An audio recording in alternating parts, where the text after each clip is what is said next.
dal leen ak jàmm mbokku téléspectatrice yu Jama TV yu saxoo di ñu seetaan muy góor ak jigéen mag ak ndaw fu si waay mën a nekk am ci ñun kóolute di ñu taaxirlu waxtu bu ne nu ko raw lañ amee cofeel pas-pas ak yéen ngir dégtal leen lépp lu leen soxal waxtu ba jot na yéen nga ci seen émission bu mag bi la di nataalu bés bi ñu koy amal dimanche bu jot ci waxtu bi le nar si dalal ay ñoo xamante ne seen xam-xam màcc na ci li ñu war a waxtaanee mais aussi def décryptage jëm ci seen wàllum personnalité ci seen wàllum parcours mais aussi ci wàllu ci xeex ci ñoom lu ñuy xeex ci wàllu dëkk bi tey on a le plaisir de recevoir ici sur le plateau koo xamante ne képp kuy suivre internet wala di suivre actualité ci réewum Sénégal boo ko gisee sa xel war a mën a ràññee wala sa nga mën a xam kan la tey nag on a le plaisir indi ko fii muy le grand boss laa ko tuddee man mais aussi bu présenté ngeen xam kan la ñu ngi lay nuyu sëñ bi bu baax a baax. asalaamaaleykum donc maam Cheikh maa ngi lay ziar. di ziar waa Jama TV ñëpp. di nuyu it askanu Sénégal. rawatina ci gox bi ñu nekk muy Wakaam. ñu ngi nuyu bépp autorité. ak bépp nit boo xamante ne sunu borom may na la ndomal tànk ci réew mi. donc ñu ngi ziar ñëpp di rafetlu encore une fois bu baax a baax sa taxawaay yow itam. mu daal di am solo mbokku téléspectateurs yi nga xamante ne ñoom ñoo ñu bëgg a seetaan en direct sur les différentes plateformes YouTube Instagram ak fi nga xamante ne moom mooy Facebook mooy aussi partout si plateforme yi ki si bëgg a àddu te fekk mu ñuy seetaan mun na woote ci numéro bi nga xamante ne mooy 206 209 boo bësee boo jot dalal ton bi nga bës 54 206 209. boo bësee tous appel ba jot li nga xamante ne moom mooy dalal ton bi nga bës li nga xamante ne moom mooy 54 tey ñu am plaisir ngir dugg ci yow ci li nga xamante ne moom mooy sababu émission bi mooy dalal nañ fi ay ndaanaan yoo xamante ne maanaam sont des hommes publics di ay personnalité yu am importance ci domaine bi ñu nekk tey nga doon koo xamante ne peut-être boo àddoo rek dinañ xam fi nga féete mais avant tout cela am nañ mbégte bu baax a baax ci dalal la mais aussi ñu nar a door ak yow ci benn première question boo xamante ne dina soxal mbokku téléspectateurs yi nga xamante ne bëgg nañ xam yaay kan parce que nit ki ci lépp looy dox war nañ mën a xam yow fan nga jóge ak fan nga commencé li nga xamante ne mooy carrière bi aussi si loolu la ñuy ñëw poser la première question mooy que ne tey boo ñu doon defaral benn petit décryptage ci sa wàllu enfance tey qu'est-ce que vous avez envie de nous dire. waaw donc maa ngi nuyuwaat encore une fois téléspectateurs yi ñuy seetaan yëpp. donc maa ngi tudd Oumar Dieng Gueye. maa ngi juddoo quartier bu ñuy wax Taglu. gox bi ñuy wax Xutba. mais sunu borom dafa dogal ne. après damaa dem yoroo sama kër maam. mooy Yoff. après fii laa jàngee suma école comme ni ñu koy waxee école Nantey Terme Sud. sumam jàng ñu yem ko ci classe wu Nantey CM2 comme ni ko gars yi di waxee. après ñu dugg ci métier. def métier téer def nañu ko doxul ñu bàyyi comme ni ñu koy waxee instant boobu dañoo yàkkamti téye xaalis. ñu duggati ci leneen. defaat leneen après si la sunu borom dogal aussi.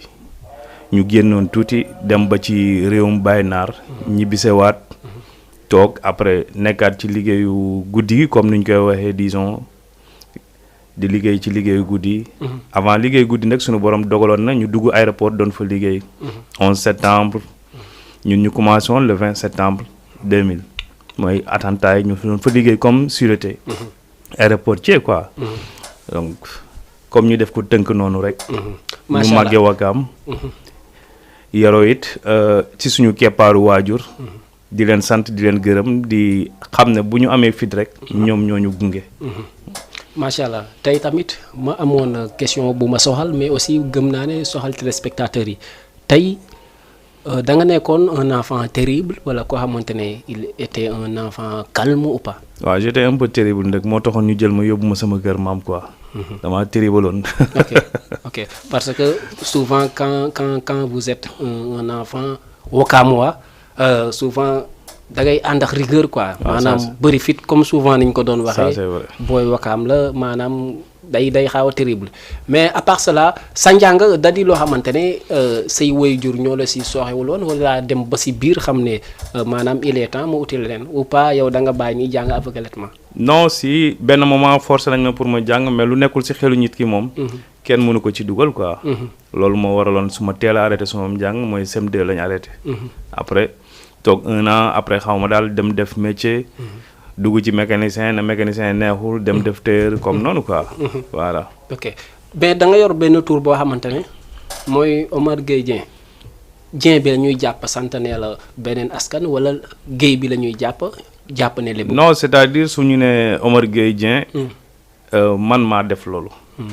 maa ngi tudd Omar Dieng Gueye. mais selon sama turandoo moo sant Dieng. disons que ne comme dañ koy waxee doomi ndijaay doomi bàjjan la. effectivement ok dafa maye tur maye sant nag. kon pur lébu nga. waaw de sang ci wàllu ndey. ok ak ci wàllu baay yëpp. waaw. ok tey pour ñu tourner passe boobu ci côté enfance parce que comme waxtu bi du lu gudd ci 1 heure de temps la toll. tey am na ay action yoo xamante ne dund nga ko ci sa wàllu enfance mu leer na ne soo sañoon daal dootoo ko def parce que comme lanceur d'alerte nga homme public la te souvent dañuy xool les hommes publics bu ñu demee ba si biir am benn tour bi am benn taxawaay bi dañuy sulli seeni passé est-ce que am na loo def jëf joo xam ne yaa ngi koy rëccu. non mooy li ñuy wax rek j'étais un peu terrible. mooy comme ni ñu koy waxee gune bokkaam la. dafa lëj dafa terrible. mais comme sumu borom daf ma boole woon ak ay mag ñoo xamante ne. ñu amoon ci man yërmande lañ daal. ñoo ma jubbanti def ma noo xamante ne peut-être mën naa wax ne dañ ma yàq peut-être mën naa wax ne yàquñu ma it aussi. mooy dañ ma defar. mooy dara feesul samay bët. dara foxul samay bët. donc dama leen koy sant di leen koy gërëm. kon on peut résumer pour dire bref que un enfant terrible mais bu tojul kaas daal. voilà. ok chers fidèles téléspectateurs gis ngeen ko noonu lay demee seen émission bi nga xamante ne moom mooy nataalu bés bi ki ñu fiy dalal nag di Omar Gueye Dieng di activiste lanceur d'alerte dañuy tourner page enfance am daal di dugg nag ci carrière am typiquement ci li nga xamante ne certains disent que activiste d'autres dire que lanceur d'alerte mais souvent dañ bëgg a xam ban méngale nga ñuy defal wala benn rapport wala ban est-ce que la notion lanceur d'alerte ak activiste on peut leur donner une même définition. waaw disons que ne boo nee activiste ne lanceur d'alerte. même définition la. donc tey jii nii disons que ne dama koy jël ñaar yëpp. damay jël activiste bi. damay jël lanceur d'alerte. ñaar yëpp laay boole jël. ok pourquoi souvent mos naa la ko laaj mais dam siy dellu tey. parce que c'était une émission boo xamante ne c'était bref. voilà xuusuma si woon mais tey c'est spécialité bi yaa ko moom. muy pourquoi la majeure partie activistes yi may jëflanteel ak ñi nga xamante ne la plupart boo ne activiste dañuy duñ xaaw a d'accord ci mot bi dañ lay naan moi je suis la seule lan moo si choquant ou pas. non parce que nit dawal loo xamante ne mën nga ko daw parce que tey jii boo xasee ba ne lanceur d'alerte nga activiste nga boo ne activiste lanceur d'alerte nga donc am na mbuba moo xamante ne boo ko xasee ba porté mënutoo ko daw parce que activiste lanceur d'alerte ñoo bokk benn direction bu ñu jëm quoi boo xoolee. ok waaw parce que éveil de conscience la ñuy def. en même temps dañuy activité. comme dañuy activité population bi pour ñu am benn réaction boo xamante ne dañ ko am benn vision benn côté.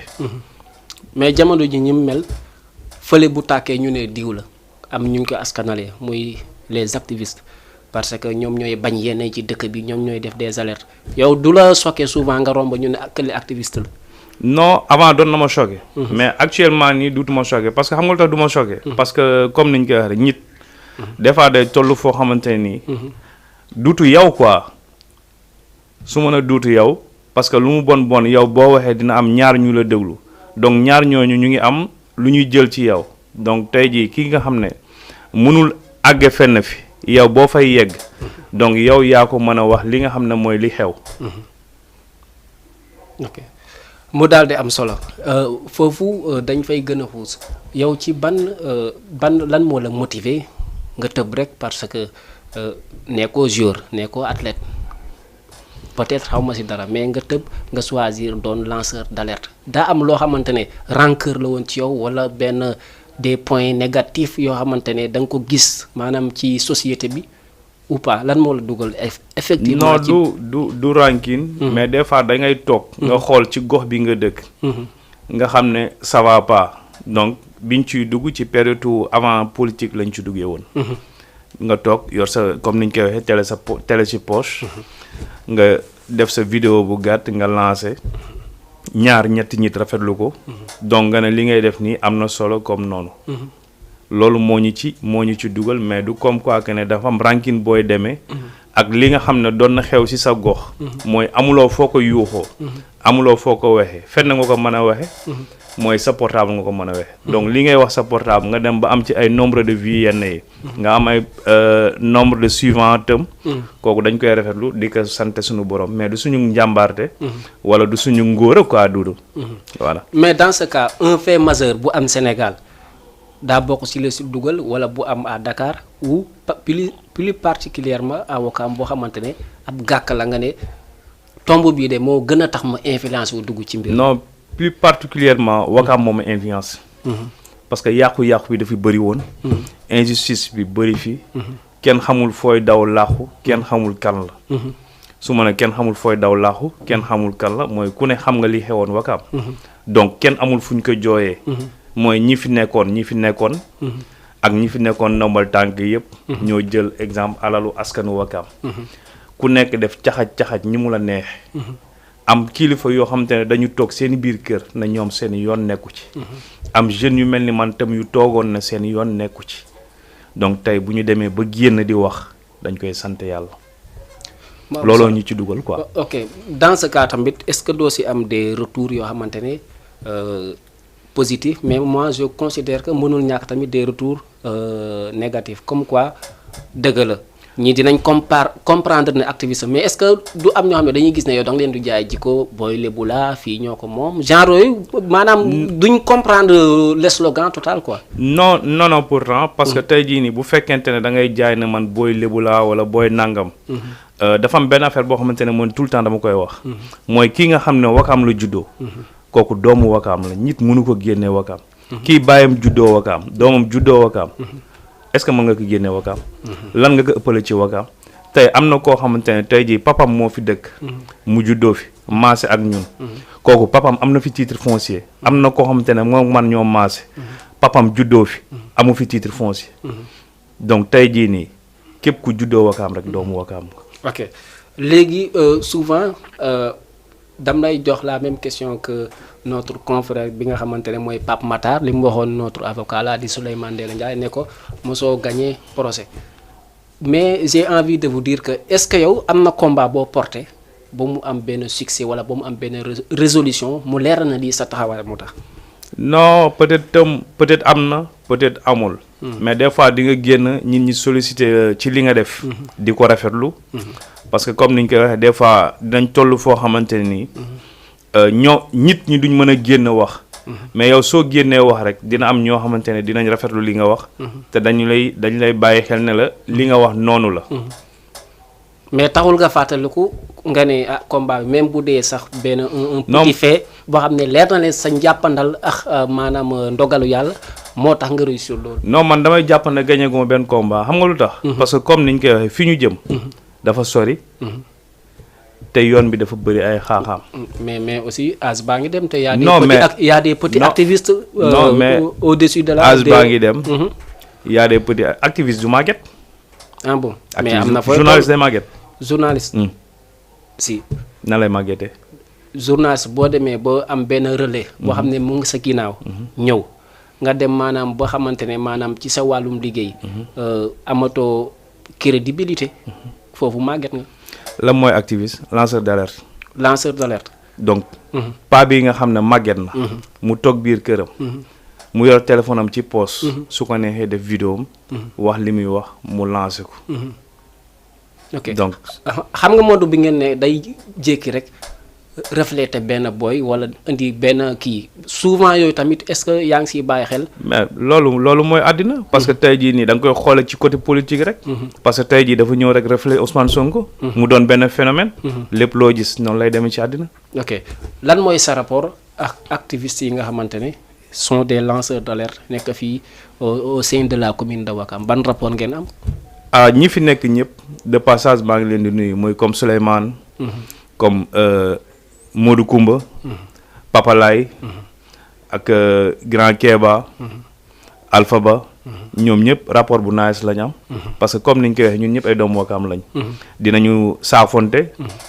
mais des fois ñu xaw a juwoo ci ay wax. parce que àddina moo demee noonu nit mën na wax aw fii. kii wax aw fee loolu mënul ñàkk. ci ay nit ñu nekk quoi mënul ñàkk. parce que mën nga gisee boor bi. kii gisee boor bee. rawatina bu ngeen bokkul vision bu ngeen di xoole. est-ce que yow d'accord nga ak seen doxalin selon ni ñuy lutter seen i combat. waaw ku ci nekk nag dañ lay rafetlul sa combat parce que comme niñ koy waxee rek. nit ki doo ko fekk ci li muy mëne wala nga fekk ci li muy combattre. nga ne ko nii ngay doxale nii baaxul. nii nga war a doxale wala nii nga war a doxale. am na benn kuréel boo xamante ne moom moo leen ŋànk pour ngeen def benn organisation parce que tamit sàllawloo bi kii féetee fii ak fii est-ce que tamit loolu du xaaw a sooxal seen i liggéey. amaguñu kuréel nag mais. pour ne pas te mentir amaguñu kuréel. mais dinañ déggante des fois dara dina xaw. ñu wootante. téléphone naka lii la moo ci sa xalaat wala lii noo ko gisee. comme noonu quoi mënul ñàkk. ok c'est-à-dire li nga xamante ne mooy seeni mission mooy joyanti lépp loo xamante ne askan bi am nañ maanaam habitude di ko jooy wala mu doon loo xam ne dal na ci kaw askan bi ngeen war ko teggi. mais souvent yéen da ngeen di dem d'une manière bénévole ou pas souvent da ngeen di def ay résolutions yoo xamante ne da ngeen ciy xaar que ne buñ ma joxul lii du ma wax parce que maa yor sama paas yor sama téléphone ci poste. non ñun xaaruñu ci kenn leen parce que tey jii nii. ku yor sa sànqal. mu nga. ëmb sa sutura. donc tey jii bu fekkente ne da ngay def di xaar doomu aadama. pour mu jox la. wala pour nga nekkal ko donc jàppal na yow télécommande nga dañ lay guider. ok ba am solo bu baax a baax dañu tëj pàcc boobu nga xamante ne moo jëm ci wàllu li mu def ci côté activiste doon tamit un lanceur d'alerte koo xamante ne mun nañu wax ne c'est un vendeur de talent comme quoi maanaam tey talent du ci wëy wala di si football kese mais aussi talent bokk na ci nga fekk des points sombres yoo xamante ne ça se passe au devant de la scène yoo xamante ne c'est des points sombres nga fexe ba joyanti ko loolu ci seen mission la chers fidèles téléspectateurs yi nga xamante ne ñoom ñoo ñuy seetaan à travers la télévision Jama TV comme ni ñu ko waxee yéen ñi nekk ci Instagram bi nekk ci YouTube bi Facebook bi et consort mun ngeen def vos réactions à travers des questions on va nous donner ça mais aussi ku bëgg a àddu ci biir émission bi mun nga woote ci numéro bi nga xamante ne mooy 206 209 boo bësee ba jot Dalalton bi nga bës 54 206 209 boo jotee Dalalton nga bës 54 tey ñu bëgg la bëgg tamit nga leeral askan bi nan nga gisee tey culturellement d'une manière culturelle la commune de Ouakam tey dañuy gis lébu yi à travers ndaw rabine dañ koy def mais est-ce que ndaw rabine boobu nga xam ne boo ñëwee ci xew ñoom ñëpp ñu ndiroo yëre am nga sentiment que ne yëre boobu ñuy ndiroo si ndaw rabine xol yi ànd nañ noonu à travers la commune ak yéen affaire coutume yeeg consort. non divergence mënul ñàkk ci ethnie. divergence mënul ñàkk ci ethnie mais selon bu fekkente ne dañuy wax culture. ndaw rabine. disons que ne troupe ndaw rabine moo fi nekk. mais comme manifestation yu mag yi daan am. nga xam ne bi nga nekkee xale nga naan lii mooy ndaw rabine. loolu gisatuñ ko dafa xaw a tumuraanke suñuy bët. mais selon nag di nga gis famille bu ñuy def xew ñu def ay nuraale comme noonu. loolu cérémonie mariage lay nekk wala comme cérémonie ngénte lay nekk. mais selon ndaw rabine moom. dafa xaw a tumuraanke nag parce que comme niñ koy waxee bu jëkkoon avant comme 4 avril. fête de l'indépendance. rawante gaal dina am. ñu def ay gumbe. def ndaw rabine. mais yooyu yëpp dafa xaw a tumuraanke ci lébu yi te am nañ yaakaar. peut-être ak kilifa yi fi nekk. mën nañ ci indi solution ba loolu yëpp cosaanal lébu gi dekk si waat quoi. mais souvent sooxe bi lan moo koy waral souvent. mais sooxe bi lenn rek moo koy waral parce que tey jii li ñu naan modernisation. xam nga tey da ngay topp moderne. ba fàtte sa culture. loolu moo koy waral. parce que mën nañu comme nañ ko def ñu ne garaawul affaire cosaan la quoi. waaw. mais souvent les activistes dañuy gis souvent ci seen wàllum combat si li ñuy yëngatu dañuy souvent la majeure partie ci politique bu dul politique amuñu résolution bu ñuy def si yeneen secteurs yi est-ce que dalay faral souvent nga toog tëju comme ni nga koy waxee ci télé si poste nga def benn introspection ci culture Ouakam que ne da di benn lieu boo xamante ne dafa am une culture basique pour tamit influencer waat parce que influenceur ce n'est pas du point négatif c'est du point positif influencer ndaw ñi pour ñu am ancrage ci seen wàllum culture. waaw mas naa ci jokkoo ak benn ndaw nag buy yëngu ci wàllu culture. mais selon bi ñu waxtaanee ñoom bëgg nañ. mais selon boo bëggee il fallait nga am lu la accompagner. donc tey mënoo di yëngu ci culture. amuloo fenn foo mën a jëlee benn fond bi. nga bëgg a organiser dara. mais tey jii nii kan moo leen war a mën a accompagner. autorités yi fi nekk. donc selon les autorités bu fekkonte ne accompagner nañ leen. Ouakam c'est un lieu de culte. boo xamante ne day am rentabilité. parce que boo xoolee Ouakam ni mu bindoo. pour man. culture boo xamante ne dañ ko war a mën a jaay. te buñ ko jaayee dinañ gis. njëriñ li mais avant loolu même est-ce que daa mel ni su ma déggee say wax maanaam pour que ñu mën a am une promotion culturelle au sein de la commune et de toutes les communes du Sénégal il faut mu am benn fonds d'appui boo xamante ne émanant de la part des autorités mais aussi balaa mairie di am collectivité territoriale et consorts lébu gi moo jiiti loolu te loolu lébu yi ñu ngi doon réussir seeni promotion ba mu yegg si fii te fekk jaaruñu ko ci ay fonds d'appui et consorts. non mais lébu yi ñu ngi ko doon réussir. mais selon ci biir réussir bi organisation la woon. mais organisation bi fi nekkoon avant. est-ce que moo fi nekk ba tey. amatul. non mais boo xoolee comme niñ koy wax ne askanu lébu gi yëpp. dañu leen diviser. des fois nag bu ñu koy wax daf ñuy xaw a metti trop mais dañu leen diviser. askanu lébu gi dañu leen diviser. loolu moo waral. li daan am. lu ci bëri ci cosaanal léwu amatul. ok mais est-ce que exactement d'accord nga ci que ne ci division boobu que ñëpp ñu d'accord ci que ne ki nga xamante dañ ko mettre à la suprématie de la collectivité lébu pour ne pas donner pour ne pas le nommer maanaam ñu koy askanalee fenn comme ñu ne tey boo jiitee lébu amoo droit doon opposant wala boo jiitee lébu nguur gi nga am droit àndal. est-ce que loolu au fond de vous ak say combat principe yooyu noonu d'accord nga si. non loolu man d'accord ma ci. parce que tey jii nii. bu fekkee ne da nga jiitu goxu lébu gi. wala nga jiite askanu lébu gi. ça dépend ndombal tànk ba mën a am. tey jii kan nga jiite sa bopp nga jiite. donc askan wi nga jiite. donc askan wi nga jiite ñooñu ñoo la war a commander. donc tey jii bu fekkente ne dañu am intérêt ak buur. na fekk mu nekk intérêt population bi. mais bu fekkente ne amuloo intérêt ak buur. donc mieux vaut yow nga déglu sa askan. léegi donc à qui la faute. à qui la faute. njiit. borom ndombal tànk parce que ñaar ñooy sekk. maanaam njiitu kii nga xam ne moo jiite askanu lébu gi. ñun suñuy condamné foofu kooku la ñuy condamné parce que lu tax ñu koy condamné mooy li nga xam ne askanu lébu gi soxla nañ ko. te mënuñu ko jot. ba noppi nga dellu ginnaaw di ànd ak buur. pour man dama naan. ñii si ginnaaw. doy lootuñu la. mais sànq tout à l'heure da nga souligner lu am importance muy que ne ay fonds wala benn subvention bu jógee ci benn pàcc war a ñëw ci pour accompagner culture mais loolu bu fekkee amoo ko est-ce que jarul nga doon njiit boobu tamit àndax ñi la war a di jox loolu. non mais tey jii nit ak nu mu mënti demee da nga war a autonome da nga war a indépendant. parce que tey boo àndeek buur mu lay jox. mais est-ce que système bi ni mu dee léegi est-ce que boo indépendant di nga cëru ci mbir mi aussi. non mais indépendant di nga cëru ci mbir mi parce que tey jii nii. am na taxawaay boo xamante ne soo ko taxawee. buur mooy ñëw soxla la mais yow doo soxla buur. parce que da nga koy xool ci exemple ngay jël rek da ngay delluwaat ginnaaw tuuti ci mag ñi fi nekkoon. bien vrai que ne daaw ñu ànd ak buur. mais daawuñu ànduñoo ak buur. mais ñoo ànd ak buur. selon buur. la mu leen di wax. moom lay jëflante ak ñoom. mais buur boo xamante ne la muy wax ak yow. ak la muy jëflante ak yow bokkul. kooku man pour man du buur boo xamante ne war ngeen mën a ànd. collectivité lébu bi muy la jeunesse les chefs et consorts pour ñu mun a tëj wàll boobu bu amee ay points yoo xam ne ñu ngi koy doxal d'accord ci lan nga may wax. bu amee ay points yoo xamante ne ñu ngi koy doxal d'accord ma ci lan laa mën a wax. mooy unité.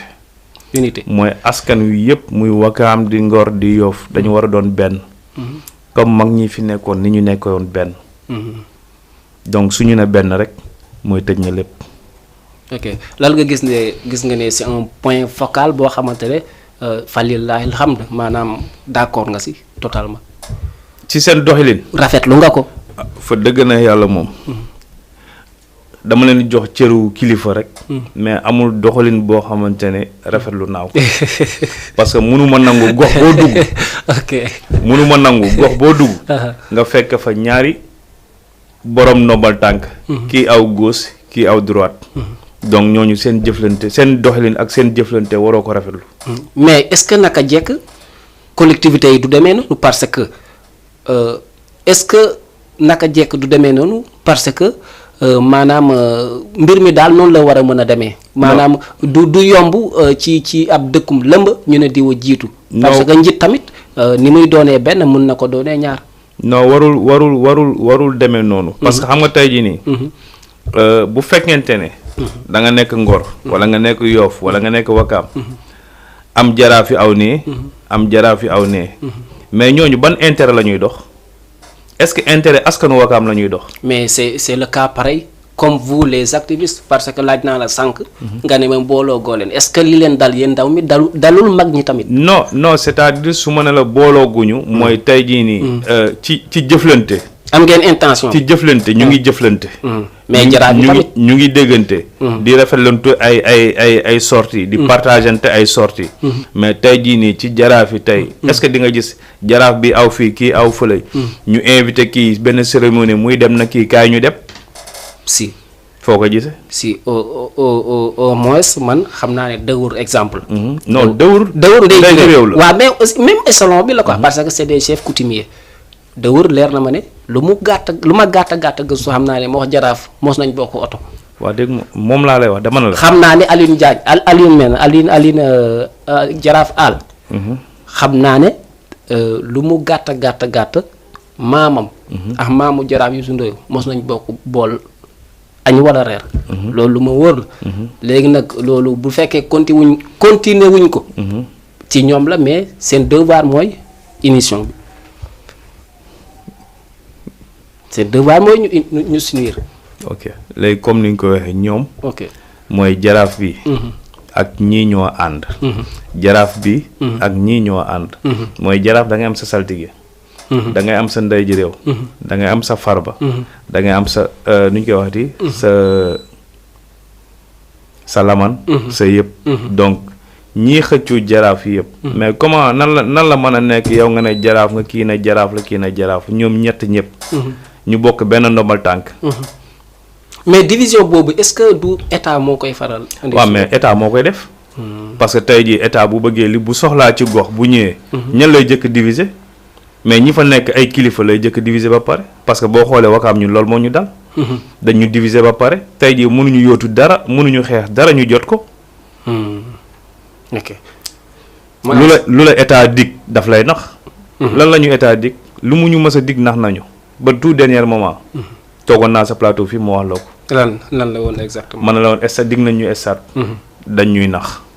gëm nga ni du réaliser wu. non du mës a réaliser wu. dinañ ñëw foofu parce que c'est dédié si parti politique bi quoi mbokku téléspectateurs yi yéen a ko gisandoo si biir plateau bi ñu accueillir ki nga xamante ne moom mooy Omar Gueye Dieng di lanceur d'alerte koo xamante ne il est suivi à travers les réseaux sociaux mais aussi à travers les différentes plateformes yi nga xamante ne moom la nit mën a xeexalee askanam ci ba muy dund li nga xamante ne maanaam lu jaarul ci yoon la.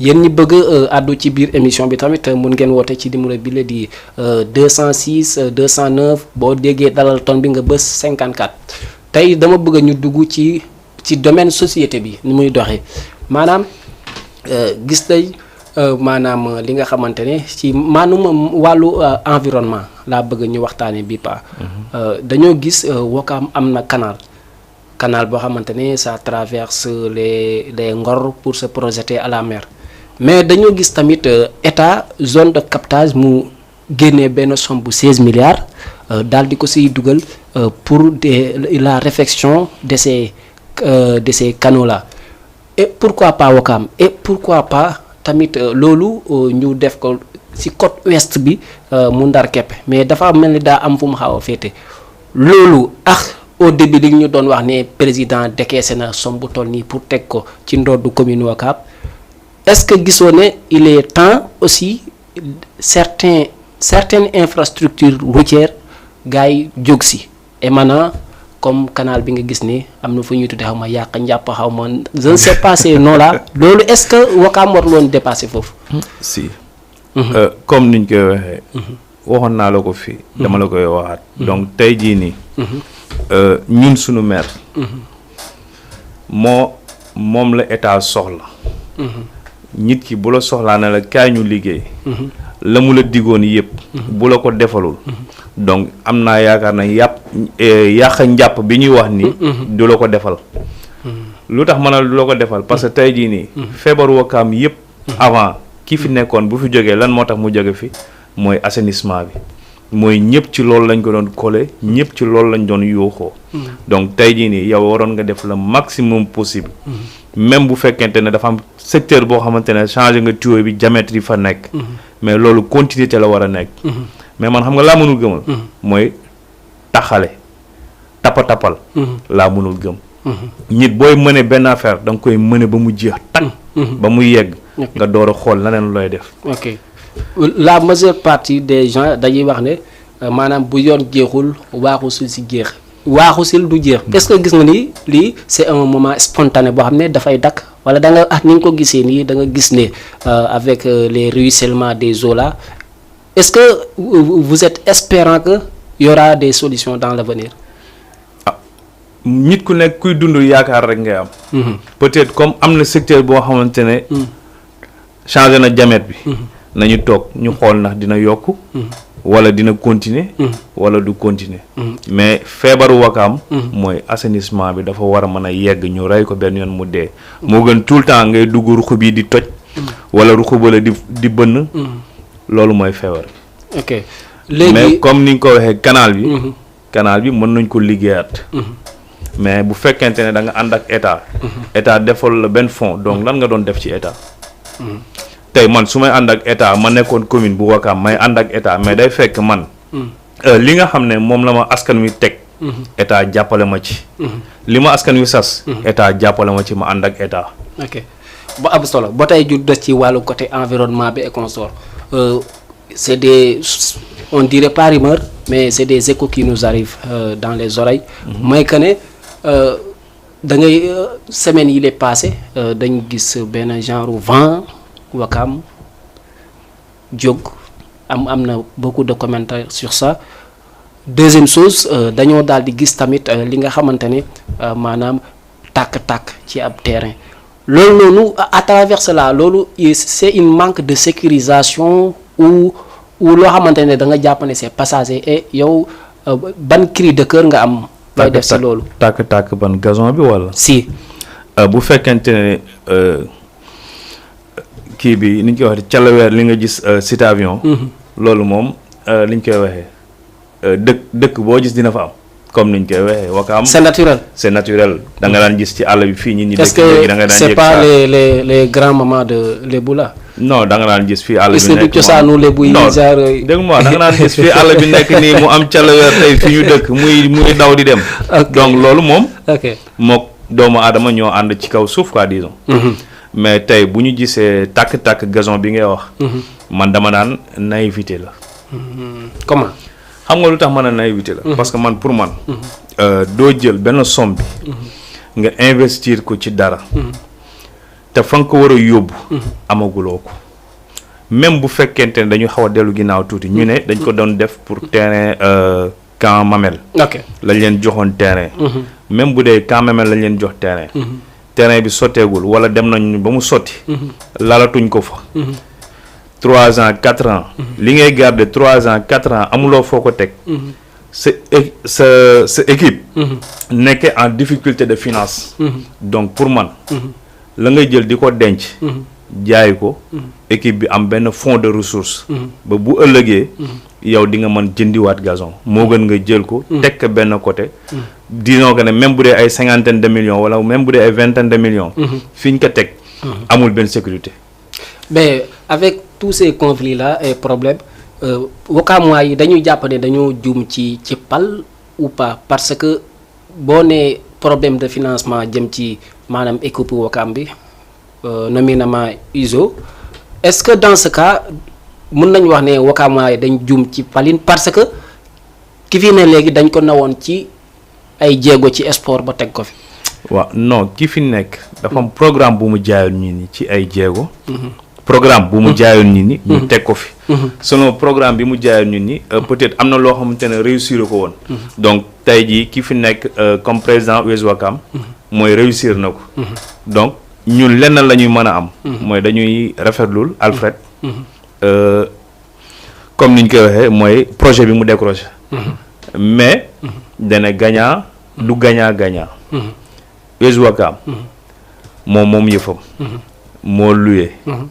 moo récolté. amul kenn ku ci am courtage. amul kenn ku ci am démarcheur bu ci am benn 1% wala 5%. donc loolu c'est un geste à saluer laay wax. mooy loolu moo taxoon. ñu génn def benn live mën na nekk am ñu ci participer. gëmloo ñi ne loolu mën na nekk. donc loolu dañ koy rafetlul. mais kii fi nekk tey maire programme bi mu ñu jaayoon. réussir ko. li tax réussir ñu ko nag moom ak maire bi fi nekk. ñoom ñaar la engagé. mais selon ci wàllu gazon bi nga xam ne nii dafa tàkk. man pour man dama naan naïveté la parce que tey jii. dara bu tàkkee. soo mënul am benn ngëm yàlla. nga ne yàllaa ko dogal. boo demee ba porter plainte. nga dégg ay doomu aadama yu ci nekk naan am nañu soupçon. wala am na nit ñu toog yor seen commande di commande ñu ko taal. donc man pour man. foofu plainte contre X mënatu fa am. mais nag il est de leur devoir en tant que autorité administrative ñu def des recherches sur ça. non dégg ma wax. boo xësee ba ne. nit. média dafa garaaw bu nit génnee ci média ne la am nañu ay ressources. am nañu ay sources. nit génn ne la am na ñoo xamante ne dañu toog yor seen commande. ñooñu la. mais tey jii am na loo xamante ne saa waay. dañu waxante dëgg kooku même bu fekkante ne enquête la may na la piste. léegi yow da nga bëgg on suppose que c'est le ndogalu yàlla après ñu yem. non mais bu fekkente ne dañu gëm ne du ndogalu yàlla. tey jii mais xam nga lu ne. xam nga doomu aadama tant que yaa ngi nooy. bu wañ naawee sax jàppal ne ndogalu yàlla mais au delà de ndogalu yàlla. yàlla daf ñu def. ñu am xel di xalaat yàlla bay sa tool. c'est-à-dire bayu toolu ñi fi ne di ay autorité nan lañ mën a bayee seen tool ba mu set wicc. mooy ñu def à travers des recherches. parce que ça peut tomber dans l'anonymat maanaam ñu bañ a xam ko def mais à travers des recherches. xam nga mën nañ dem ba xam ne diw mi loxoom takk na si. xam nga amalgame baaxul. tey jii nii. li am. fi ñu ko teg dañ ko exposé. li ci takk. li takk. ñu accuser exemple. comme tey mënoo toog nga accuser de gauche wala nga accuser de droite. mais boo demee bay accuser laa wax dama ne boo demee bay accuser donc pour man jaratul plainte contre X am nga ay ressources yu leer yoo xamante ne da nga naan ñii ñoo ko taal pour man. léegi yow jàpp nga ne jarul poursuite. non mais askanu Wakaam la loolu du benn nit moo ko moom US Wakaam moo ko moom. léegi da nga ci am cër ma am ci cër keneen am ci cër. mais ki def loolu maanaam taal yëfu askan yëfu collectivité. kon nañ ko bàyyi dans le néant parce que ñëpp a ko bokk. non. waxuma la ñu bàyyi ko dans le néant. dama ne la. boo xësee ba porter plainte. nga ne am nga ay sources. donc pour man. plainte contre X amatu fa yoon. boo xësee ba am source. donc pour man xam nga kii def loolu. ok am na solo ñu jàll ci beneen point mooy avant ñu ñëw ci les accidents. bi yi nga xamante ne dañ fi amoon ci la semaine passée boo am ci lu toll ci ñeent fukk ak benn nit daal si ñàkk seen bakkan tey ban analyse bu courte nga ñuy defaral ci li nga xamante ne mooy on dirait baleine ñii di wax ne beneen xeetu jën bi nga xamante ne dañ ko gisoon ci place u peggu fii nii si je ne me trompe pas Yoff ou Ngor ak gars yi niñ ko médiatiser ak gars yi ñii di ñëw di daga et consort loolu humeur boobu noonu loolu ban jàngat nga si am en tant que koo xamante ne doomu lébu la. waaw ak ban analyse nga siy def que ne ñenn ñi dañ jàpp ne parce que la mer commence à se dégrader moo tax certains animaux halieutiques yi commencé di ressortir est-ce que loolu tamit yéen a ngi siy àddu. non bu fekkente ne da nga foye woon ci tefes. di nga xam ne loolu daana génn. day rëng. bu rëngee da nga koy bëmëx pour mu duggaat ci biir géej gi. mais bu rëngee te dara mënu ko bëmëx. donc bu fa yàggee génn nekk ci air bi. dafay faatu disons. mais selon di ko lekk moom. man moom ba ma juddoo ba tey jii nii. nekk Yoff mosuma gis ñu koy lekk. ok mais luy génn ci géej gi la ndëkk de. xaw ma xaw ma pèse on dirait ça pèse 10 mètres à 2 tonnes. waaw xaw ma ndëkk ndax dañ koy lekk. wala duñ koy lekk. mais xam naa ne dama nekkee xale daanaa ko gis muy ñëw ba rëng. ñu ba ma xaat ko. pousse ko mu dugg ci biir kii. ok ma am solo foofu noonu dañuy dem ci dernier point buy tëj wàllu côté environnement bi. lan moo doon sa première réaction ci bi nga déggee ne am na ay doomu Sénégal yu takku yoo xamante ne dañ daal di ñàkk seen bakkan ci ab accident. waaw maa ngi koy ñaawlu nag. di masawu. di jaale it aussi. képp koo xamante ne am nga ci mbokk wala am nga ci xarit. mu génn ci àddina. maa ngi lay wax massa di la jaale loo xamante ne ñun Sénégal yëpp ñoo ko bokk. mais dafa metti dafa diis trop. pour man. dafa am lu xewoon Tivaouane. mu doon 11 bébés yu décédé.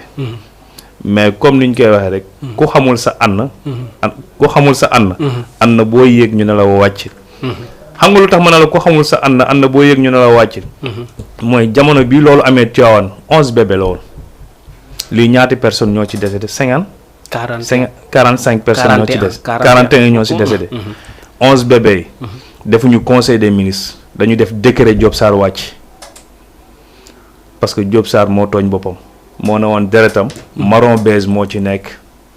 donc kii nga xam ne tey jii nii. moom ak njiitu réew mi. ñoo bokk deret tey jii nii wane na boppam. donc conseil des ministres amu fa yoon décret moo waroon am. ñu wàccee ministre des transports.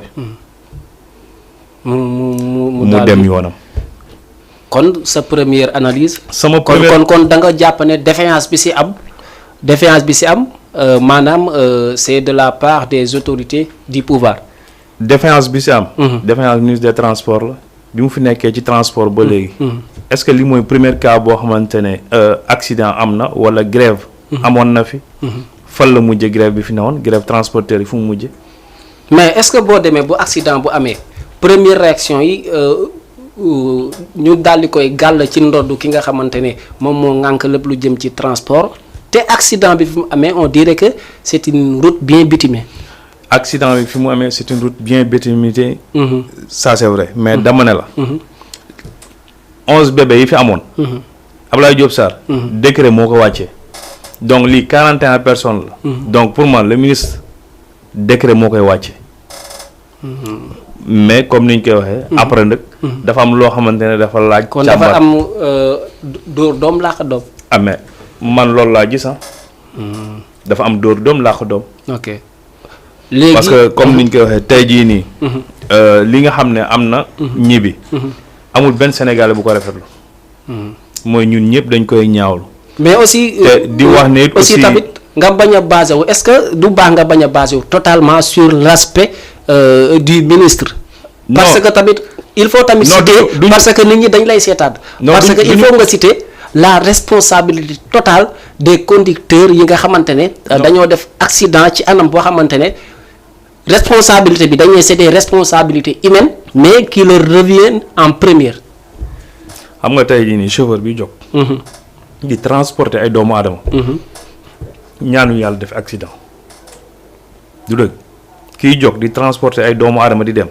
ñaanu yàlla def accident mais comme niñ koy waxee rek. lu suñu borom tudd la. lu waroon am la. peut-être ñu toog ñu xool ndax am na défaillance boo xamante ne. si comme experts yi ak techniciens yi. dinañ ko génnee défaillance bi am na. c'est cité donc li am noonu. li am noonu. ñu jël ci ay mesures. ba bu ëllëgee. duutu amati. ok mais dama bëgg. parce que xam nga affirmer ma xam nga la tey jii responsabilité des conducteurs. non laa bëgg nga affirmer ma parce que. non xam nga lépp lu am. xam nga lu tax. parce que tey jii am na distance boo xamante ne tey jii boo koy daw. dafa war a am ay panneaux de signalisation. dafa war a am ay radar. ci tali bi autoroute bi. léegi radar yooyu. tey jii nii buñ ko monté woon. donc disons que ne lu bëri mu ngi am ci ay accident mais du am parce que dama lay joxe un exemple rek. mooy dugal à péage exemple. nga dugg en péage nga war a dem aéroport. ngay daw. ban panneau de signalisation moo lay wan ne fii lii nga war a daw wala fii lii nga war a daw donc bu doon am na radar. foo demee ba benn sortie. dina am policier yu fa nekk. bu amee radar am na vitesse yoo xamante ne boo ko dee boo ñëwee war nañ la mën a jàpp. ñu xool. lu tax nga daw vitesse boobu. wala ñu xool ndax yow yaa ngi sa sago. te mooy texte alcoolique bi ñu doon wax. ñu xool ndax mu ngi fi. wala nekku fi. ok ba tey. donc tey jii nii kii gère loolu yëpp. kan la mooy ministre des transports. waaw am na solo foofu damay d'accord wax yow maanaam boo déggee mën a d'accord wax yow pour temps bi bañ ñu xaj mais nekkul d'accord wax yow ngir li nga wax loolu la quoi ba tax na li ma jaaxal mooy da nga citer autoroute à péage mais en premier état man dama bëgg ñu focaliser wu si accident bi reproduit bu passé bii nii te buñ si bëggee sukkandiku nga ñëw nga ne ma la responsabilité engage le premier ministre sans autant citer aussi d'autres personnes yoo xamante ne c'est des points focaux c'est des personnes yoo xamante ne bu duloon ñoom sans l'accident du amee ci anam boobu noonu parce que expert comme analyste comme journaliste comme des ñoo xamante ne dañoo doon ay chercheurs du transport dañoo joxe anam bu leer que ne accident bi fi mu amee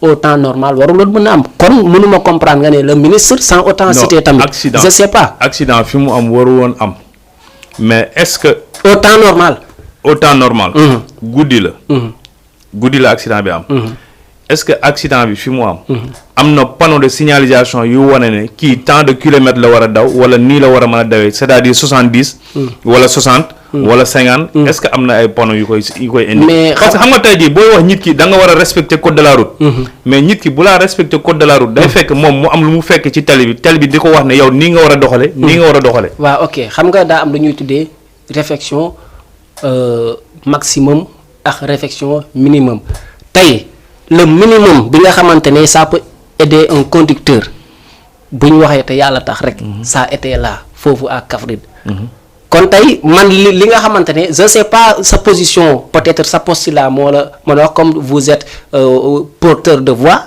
que mënoo joxoñ maanaam ci ndoddu dawalkat bi nga ne ko da nga def défaillance am déedéet parce que ñi àtte ñëpp ci ñett yi lañ ko àtte première nangu naa bi nga ne état waroon nañ mën a dem mais boo bëggee jël ki nga xamante ne mooy dawalkat bi ak défaillance technique bi ak li nga xamante ne moom mooy comme ni ñu koy tuddee souvent on dit indiscipline ou mauvais comportement yooyu doo ko dindi ci accident bi.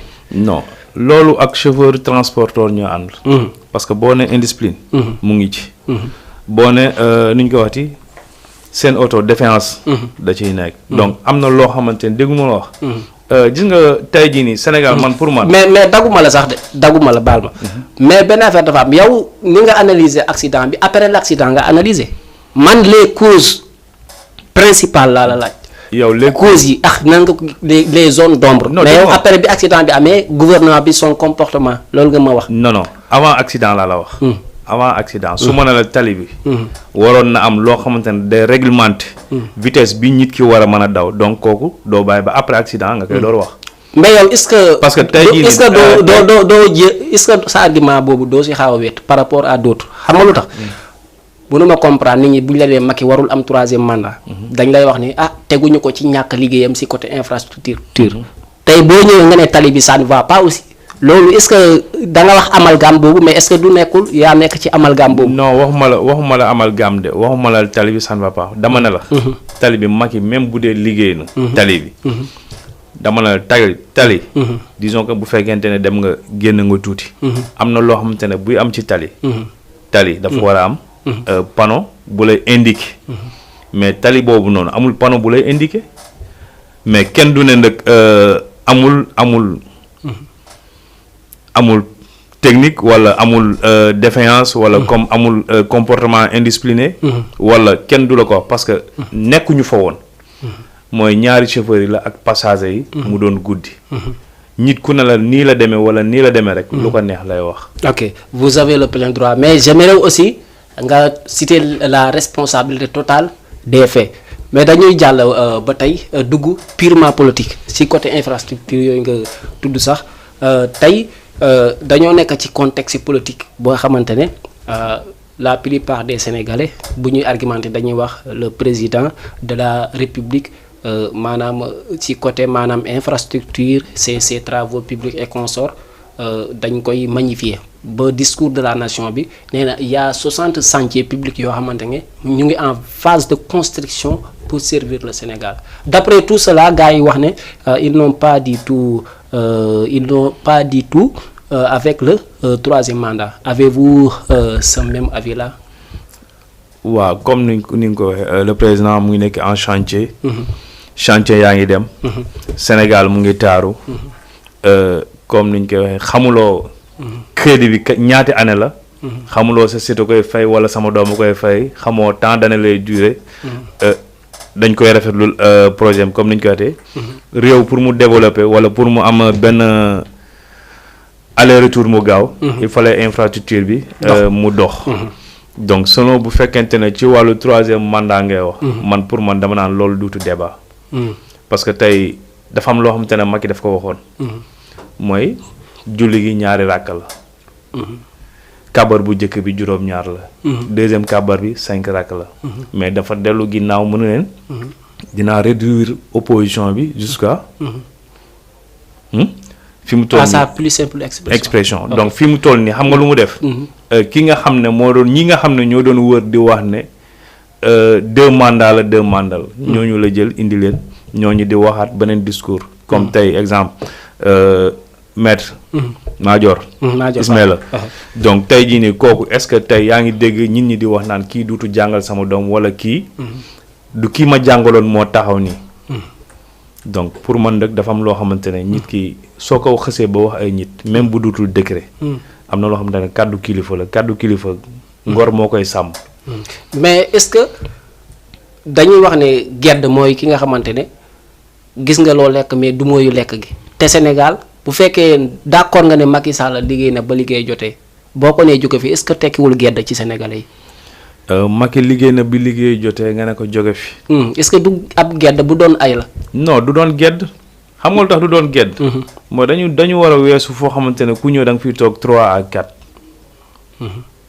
mais aussi defoo benn lëkk boo xamante ne souvent dañuy jël le président di ko dëkkale di jël si moom ay exemple que bi mu waxee ne ñaari ràkk la ay nangam ay bi mu demee France 24. est-ce que président.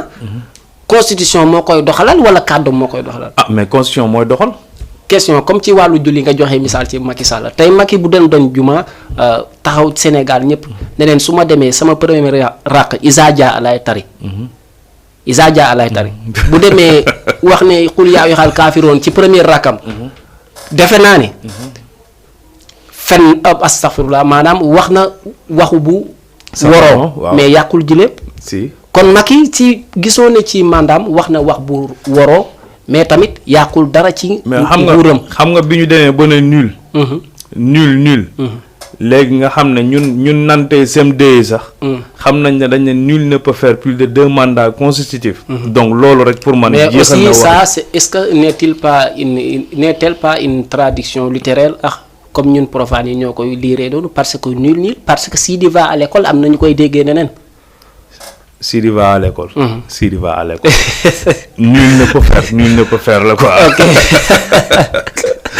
am na solo mbokku téléspectateurs yi ñu ngi nag ci suñu njeexteelu émission bi mais dama koy gërëm di ko sant xam naa ñu laal ñaari question rek concernant ba tey ci politique mais yéen ñi bëgg a àddu ci biir serveur bi xam naa da di benn serveur bu bees boo xamante ne war ngeen am habitude miin ko parce que ngir jàppale ñu suñuy émission mën a maanaam taataan suñuy kàddu tamit bokk na ci ndimbal boobu noonu ngeen di oote ci émission bi à travers les nataalu bés bi tey dañuy ñëw ci 2 autres questions ou bien sax comme temps bi daf ñu xaw xoj ñu dem ci question tic au tac question yi nag amul argument. am na argument de. non du am argument c'est la logique de l'émission quoi question yi amul argument dam lay poser question nga ne ma waaw wala déet mën naa ne wala mënul ne. ok bismillah. vous êtes pour le 3e mandat du président. jamais. kan mooy opposant favorable pour yor réew mi. pour l'instant Sonko la gis. est-ce que am nga yaakaar ci projet Adji Sarr Sonko pour mu doon le vaincu. pour man loolu fait divers la. tey union sportive doo ko am ci côté budget lan nga xalaat ne bu ñu ko décanté woon def ko si maanaam tout allait passer bien. mooy askan Wakaam yëpp jàpp ci. ñu jël xaalisu Wakaam dugal ci aussi. tey ban dëkk ci Afrique nga ñëwee référence am nga ñëwee maanaam wàllu doxalinam. ma ñëwee wàllu Maroc. tey boo doon am ndimbal maanaam di dimbali à travers ta voix à travers sa mission à travers sa am-am ban région nga xam ne daal ñeewantal nga leen pour defal leen ko. sama gox mooy Wakaam. mooy Wakaam région je vous ai bien dit région. bu dee région. ma dem Saloum. ok est-ce que yow actuellement d'accord nga pour une médiation entre PDS ak APR pour qu'on puisse élire le premier mandat de Karim Wade. non mais loolu ñoom seen biir la rek ah. ok APR mooy PDS rek. ok war gi bi nit ñi di wax que ne Yewwi Askan Wi daf ko si biir à travers PDS ci motion de censure bi amoon bi pas gëm nga ne war la. non du war ku nekk ak sa vision rek du war. ok tey justice Sénégal dafa jéng wala jéngul. man pour man justice est équitable. justice est équitable. li nga gis ci làmb ji temps yi yéex a guddee kase yu combat yu néel yi ay loolu noonu. dafay yokk violence rek. day yokk violence agression bi aussi. kan mooy sa artiste préféré. Youssou. yow ci ban tarixa nga bokk. man Tidiane la. kan mooy sa sëriñ. Seydi Aboubacar. yow polygame nga ou. non man ñeent laay am.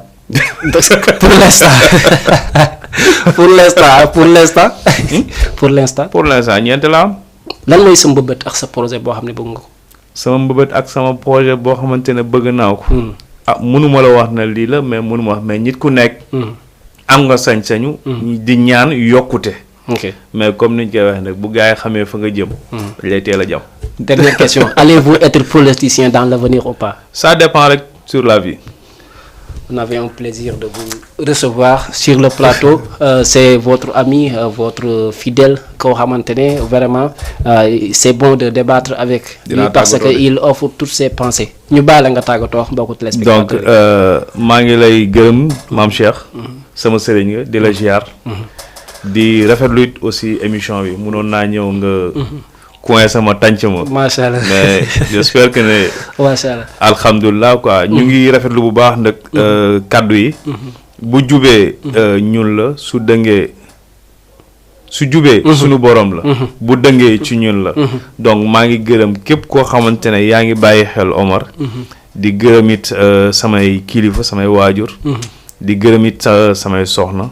di gërëm sumay xarit. ak sumay àndandoo ak ñëpp ñoo xamante ne rek. ay doomu Wakaam lañ. maa ngi leen di ziar. di baalu ak ñëpp.